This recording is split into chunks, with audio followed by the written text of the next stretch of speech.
Hello friends, welcome to my channel Bala 7054। और आज हम लोग देखेंगे भूगोल के सबसे ज़्यादा पूछे जाने वाले प्रश्न जो किसी न किसी एग्ज़ाम में ज़रूर पूछे ही जाते हैं। तो इससे आपका 5 नंबर पक्का हो जाएगा। तो चलिए क्वेश्चन की शुरुआत करते हैं, और इससे पहले कि मेरे चैनल को सब्सक्राइब लाइक शेयर ज़रूर करें। तो चलिए आज का क्वेश्चन देखते हैं, और क्वेश्चन के साथ साथ जो क्वेश्चन दिए गए हैं उनके साथ कुछ फैक्ट भी देखेंगे। जैसे उसके अलग अलग क्वेश्चन उससे टाइप बनाएंगे। तो चलिए आज का पहला क्वेश्चन देखते हैं। पहला क्वेश्चन है कि स्वेज नहर से कौन कौन सा सागर मिलता है। तो स्वेज नहर किसको किसको जोड़ता है, तो स्वेज नहर लाल सागर और भूमध्य सागर को जोड़ता है। और अगर पूछ दिया जाए कि स्वेज नहर की स्थापना कब हुई थी, तो स्वेज नहर की स्थापना सन 1859 में हुई थी। और ये पूछ दिया जाए कि ये बनकर कब तैयार हुई थी, तो सन 1869 में बनके तैयार हुई थी। और अगर ये भी पूछ दिया जाए कि स्वेज नहर का राष्ट्रीयकरण कब किया गया था, तो स्वेज नहर का राष्ट्रीयकरण सन 1956 में किया गया था। और 1956 से कुछ संबंधित और क्वेश्चन जान लेते हैं कि 1956 में किसकी स्थापना की गई थी। तो 1956 में LIC की स्थापना की गई थी। तो इससे क्वेश्चन हम कम से कम 4-5 क्वेश्चन देख लिए। अगर पूछ दिया जाए कि 1969 से, जैसे हमने बताया कि 1969 में ये बनकर तैयार हुई थी, सॉरी 1869 में, अगर 69 को ले लिया जाए तो 2 अक्टूबर 1969 को महात्मा गांधी जी का जन्म भी हुआ था। ठीक है, तो इससे रिलेट करके याद कर लेंगे। तो चलिए अगला क्वेश्चन देखते हैं। क्वेश्चन नंबर 2, हिमालय पर्वत किस प्रकार के पर्वत का उदाहरण है। तो आप लोग बताइए कि हिमालय जो पर्वत है ये किस प्रकार का उदाहरण है। तो ये फोल्ड पर्वत का उदाहरण है। ठीक है, तो और इससे कुछ फैक्ट देख लेते हैं। जैसे कि हिमालय पर्वत किस देश में है, तो हिमालय पर्वत नेपाल में है, जो विश्व का सबसे ऊंचा पर्वत है। ठीक है, तो और देख लेते हैं इससे कुछ क्वेश्चन कि हिमालय पर्वत की ऊंचाई कितनी है। तो अगर ऊंचाई पूछ दिया जाए तो हिमालय पर्वत की ऊंचाई है 8,848.86 मीटर है। ठीक है, तो ये हो गया। अगर और पूछ दिया जाए कि भारत का सबसे ऊंचा पर्वत कौन सा है, तो भारत का सबसे ऊंचा पर्वत कंचनजंगा है। ठीक है, जो सिक्किम राज्य में है। अगर पूछ दिया जाए कि पाकिस्तान का कौन सा है सबसे ऊंचा पर्वत, तो K2 है, जिसे गार्डविन आस्टीन भी कहा जाता है। और अगर ये पूछ दिया जाए कि भारत का दूसरा सबसे ऊंचा पर्वत कौन है, तो नंदा देवी है, जो उत्तराखंड में है, जो अभी जल्द ही ग्लेशियर वहाँ पे फटा था, नंदा देवी में ही। तो चलिए अगला क्वेश्चन देखते हैं। अगला क्वेश्चन है कि भारत में एकमात्र सक्रिय ज्वालामुखी बैरन द्वीप या बैरन आइलैंड कहाँ स्थित है। तो ये अंडमान निकोबार में है। और अगर अंडमान निकोबार से अगर क्वेश्चन बनाया जाए कि अंडमान निकोबार से और क्वेश्चन बनाया जाए कि अगर पूछ दिया जाए आपसे कि जारवा जनजाति और सैंपे जनजाति कहाँ पाई जाती है, तो ये अंडमान निकोबार में ही पाई जाती है। ठीक है, तो चलिए आगे और क्वेश्चन देखते हैं। क्वेश्चन नंबर 4 देखा जाए।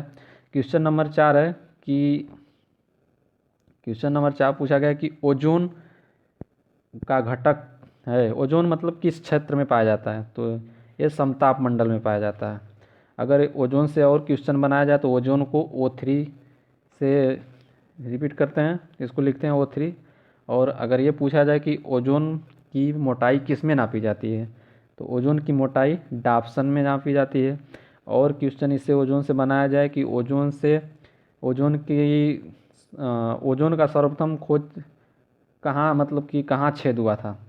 अगर ये पूछ दिया जाए कि ओजोन परत में कहाँ सबसे पहले छेद हुआ था, तो वो अंटार्कटिका में हुआ था। और किसने खोजा था, तो इसकी खोज की थी फोरमैन ने।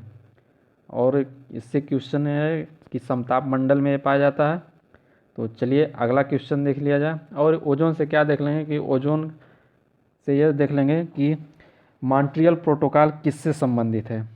और मॉन्ट्रियल प्रोटोकॉल एक कब हुआ था, तो मॉन्ट्रियल प्रोटोकॉल सन 1987 में हुआ था, जो ओजोन परत से ही संबंधित है।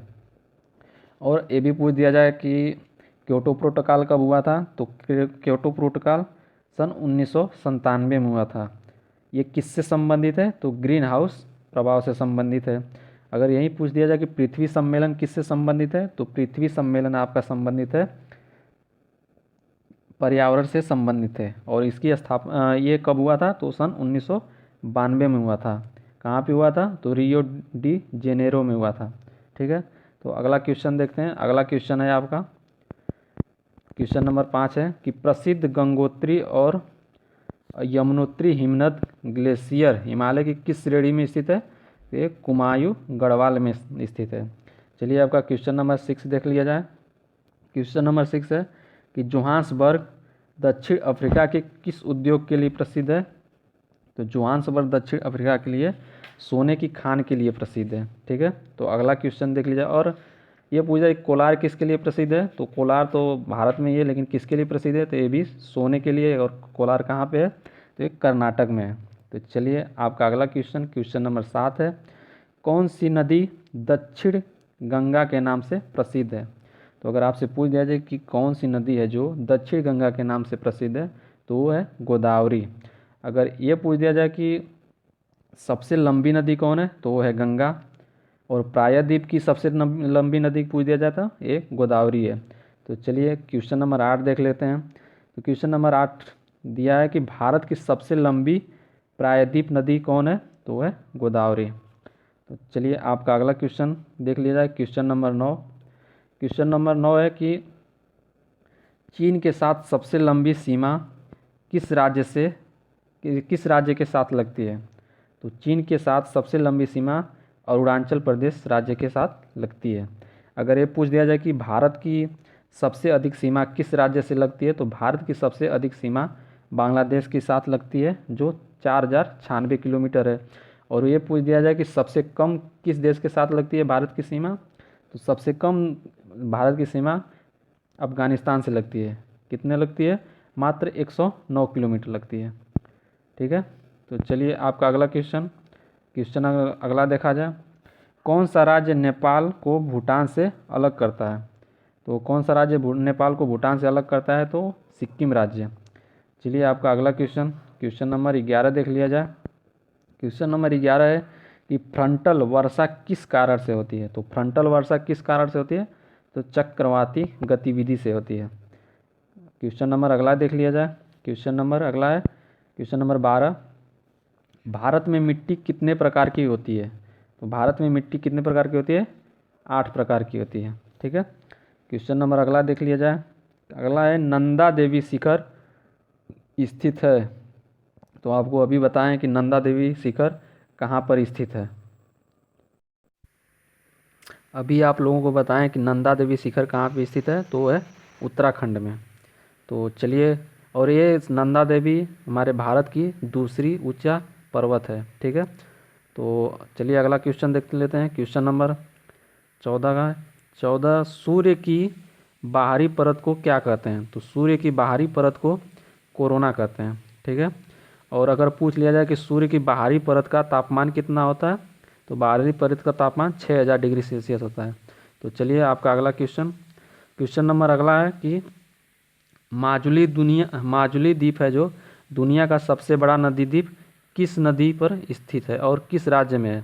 तो ये असम राज्य में है। और किस नदी पे है? तो ये ब्रह्मपुत्रा नदी पे है। ठीक है, और असम से और पूछ दिया जाए कि कामाख्या मंदिर कहाँ पे है, तो कामाख्या मंदिर असम में ही है। और असम से पूछ दिया जाए क्वेश्चन कि अम्बुबाची मेला कहाँ लगता है, तो अम्बुबाची मेला भी असम में ही लगता है। तो चलिए आपका अगला क्वेश्चन नंबर 16 है। क्वेश्चन नंबर 16 दिया है कि ब्रह्मपुत्र नदी किस दर्रे से प्रवेश करती है? तो ब्रह्मपुत्र किस दर्रे से प्रवेश करती है? तो ये यांगपा दर्रे से प्रवेश करती है। और अगर पूछ दिया जाए कि सतलज नदी किस दर्रे से प्रवेश करती है, तो सतलज नदी सितकिला दर्रे से प्रवेश करती है। तो चलिए आपका अगला क्वेश्चन नंबर अगला है कि पेड़ों की प्रसिद्ध प्रजाति सुंदरी में पाई जाती है, तो कौन से पाई जाती है? मैंग्रोवा वन पाई जाती है। ठीक है, तो चलिए आपका अगला क्वेश्चन नंबर अगला 18 है कि भारत का सबसे बड़ा कोयला क्षेत्र कौन सा है? तो कोयला क्षेत्र कौन सा है? झरिया कहाँ पे पड़ता है? झारखंड में। तो चलिए आपका अगला क्वेश्चन अगला है कि हीराकुंड जलाशय किस नदी पर बना है? तो हीराकुंड जलाशय किस नदी पर बना है? तो ये महानदी पर बना है। किस राज्य में अगर पूछ दिया जाए, तो ये उड़ीसा राज्य में है। ठीक है, तो चलिए आपका अगला क्वेश्चन नंबर अगला है 20 का। तो ये पूछ दिया कि भारत के निम्नलिखित में किस राज्य में सबसे लंबी तटरेखा है। तो सबसे लंबी तटरेखा है गुजरात। और अगर दूसरा पूछ दिया जाए कि गुजरात के बाद कौन सा है, तो आंध्र प्रदेश है। तो चलिए आपका अगला क्वेश्चन नंबर 21 है कि गुरु शिखर निम्न में से किस पर्वत श्रेणी का सर्वोच्च बिंदु है। तो ये है अरावली पर्वत का। ठीक है। तो अगला क्वेश्चन है क्वेश्चन नंबर 22 कि काजीरंगा राष्ट्रीय उद्यान किसके लिए प्रसिद्ध है। और किस राज्य में, ये भी पूछ दिया जाए कि काजीरंगा राष्ट्रीय उद्यान किस राज्य में है। तो ये तो असम राज्य में। और किसके लिए प्रसिद्ध है, तो एक सींग वाले गैंडे के लिए प्रसिद्ध है। और अगर ये भी पूछ दें कि गिर राष्ट्रीय उद्यान किस राज्य में है, तो गिर राष्ट्रीय उद्यान आपका गुजरात में है। किसके लिए प्रसिद्ध है, तो एशियाई शेर के लिए प्रसिद्ध है। तो चलिए आपका अगला क्वेश्चन देख लेते हैं। क्वेश्चन नंबर अगला है कि किसी दो निरंतर देशांतरों के बीच समय का अंतर कितना होता है। तो कितना होता है, 4 मिनट का अंतर होता है। तो चलिए आपका अगला क्वेश्चन नंबर अगला है कि निम्नलिखित में से किस नदी का उद्गम महाबलेश्वर से होता है। तो किस नदी का उद्गम महाबलेश्वर से होता है, तो ये कृष्णा नदी का। और ये पूछा है कि महाबलेश्वर किस राज्य में पड़ता है, तो ये कर्नाटक में पड़ता है। तो चलिए आपका क्वेश्चन नंबर लास्ट और 25 नंबर है। तो इसको देख लेते हैं कि भारत का सबसे बड़ा परमाणु ऊर्जा स्टेशन कौन सा है। तो ये कौन सा है, कुडनकुलम है। ठीक है। कौन सा है सबसे बड़ा परमाणु ऊर्जा स्टेशन, कुडनकुलम है। तो और परमाणु ऊर्जा स्टेशन देख लेंगे कि कौन कौन से और कहाँ कहाँ किस राज्य में है। तो जैसे अगर पूछ दिया जाए कि कैगा कहाँ पे है, तो कैगा आपका कर्नाटक में ही है। अगर पूछ दिया जाए कि काकरापार कहाँ पे है, तो काकरापार आपका गुजरात में है। अगर और पूछ दिया जाए, और अगर आपसे पूछ दिया जाए कि ट्राम्बे कहाँ पे है, तो ट्राम्बे महाराष्ट्र में है। अगर ट्राम्बे पूछ दिया जाए तो ट्राम्बे महाराष्ट्र में पड़ता है। अगर आपसे पूछ दिया जाए कि नरौरा कहाँ पे है, नरौरा परमाणु ऊर्जा स्टेशन कहाँ पे है, तो ये आपका यूपी में है, यूपी के बुलंदशहर में। और अगर पूछ दिया जाए कैगा हो गया। अगर पूछ दिया जाए कुडनकुलम कहाँ है, ये इंपॉर्टेंट है। कुडनकुलम भी आपको पता चल गया कि सबसे बड़ा परमाणु ऊर्जा स्टेशन है, ये तमिलनाडु में है। और कलपक्कम भी आपका तमिलनाडु में ही पड़ता है। तो आप लोग इसे अच्छे से देख लीजिएगा और अच्छे से इसको याद कर लीजिएगा, जो हर बार किसी न किसी एग्ज़ाम में पूछा ही जाता है। अगर मेरा वीडियो ये आपको लोगों को पसंद आए तो मेरे चैनल को सब्सक्राइब, लाइक, शेयर ज़रूर करिएगा। Okay friends, thank you.